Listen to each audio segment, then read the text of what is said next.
এদিকে হাম ও হামের উপসর্গ নিয়ে গত ২৪ ঘন্টায় দেশে আরও ১০ শিশুর মৃত্যু হয়েছে। এর মধ্যে ৪টি শিশুর হামে মৃত্যুর বিষয়টি নিশ্চিত করেছে স্বাস্থ্য অধিদপ্তর।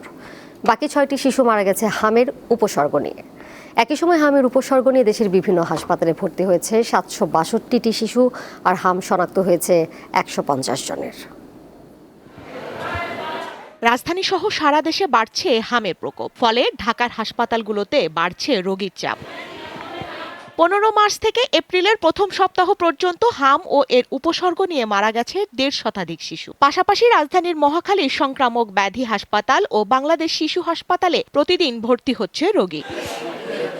হঠাৎ রোগী বেড়ে যাওয়ায় অনেক হাসপাতালে শয্যা সংকট দেখা দিয়েছে। অতিরিক্ত রোগীর চাপে হিমশিম খেতে হচ্ছে স্বাস্থ্যকর্মীদের। তবে স্বস্তির খবর, ধীরে ধীরে অনেক শিশু সুস্থ হয়ে উঠছে বলে জানিয়েছে স্বজনেরা।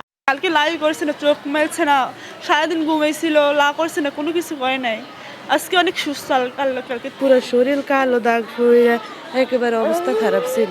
এখন আল্লাহর রহমতে একটু ভালো আছে। এখানে চিকিৎসা নেওয়ার পরে আলহামদুলিল্লাহ এখন ভালো আছে। আমাদের আজকে ছুটি দিছে। তবে কেউ কেউ সুস্থ হয়ে বাড়ি ফিরে আবার নতুন উপসর্গ নিয়ে ভর্তি হচ্ছে হাসপাতালে। বাচ্চারা নিয়ে বাসায় গেছি গত বৃহস্পতিবারে।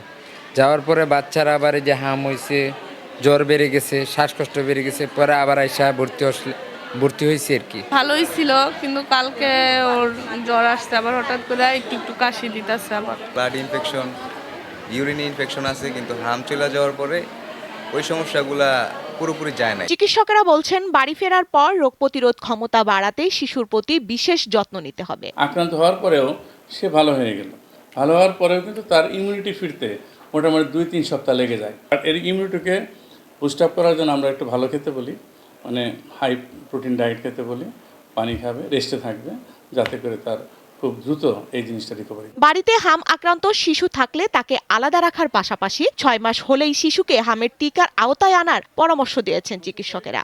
আমরা এই প্রাদুর্ভাবকে মোকাবেলা করার স্বস্তিকা সিংহ, দীপ্ত সংবাদ, ঢাকা।